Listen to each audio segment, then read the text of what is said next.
তো গাইস আমি যখন রাস্তা দিয়ে যাচ্ছিলাম তখন রাস্তার পাশে দেখি, রাস্তার মাঝখানে দেখি একটা কুত্তা মরে আছে। তো আমি ভাবলাম যে কুত্তাটাকে রাস্তার ধারে সরিয়ে রাখি, কারণ অনেক লোকের যাতায়াতের অসুবিধা হইতেছে।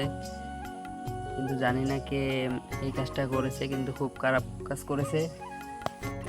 তার থেকেও বেশি খারাপ কাজ করেছে যে এই কুত্তাটাকে মেরে রাস্তার মাঝখানে ফেলে রেখে চলে গেছে। ওদেরকে সাইডে রাখতে লাগতো। যাই হোক, ওরা বোঝে নাই। তো আমি দেখলাম, আমার মনে হলো যে সাইড করে রাখি, এই জন্য আমি আমার দ্বারা যতদূর সম্ভব আমি কাজটা করবার চেষ্টা করতেছি। একটা রশি নিয়ে আসলাম, দুইটা কঞ্চি নিয়ে আসলাম, এসে আমার বন্ধুটাকে বললাম যে একটু ধর। ও বলতেছিল কি ধরবে না।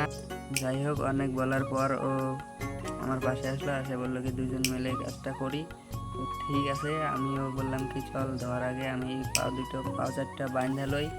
পাও বাঁধা একটা কঞ্চি ছোট বড় হয়ে যাচ্ছে, ভারী সহ্য করতে পারতেছে না, দুইটা দিয়ে তারপর সারাই দিয়ে হাত পাও ধুয়ে বাস। আজকের ভিডিও এই মতো। ভিডিওটি ভালো লাগলে লাইক কমেন্ট শেয়ার করবেন, ইনস্টাগ্রামে ফলো করবেন, আর বেশি বেশি শেয়ার করবেন। নতুন ভিডিও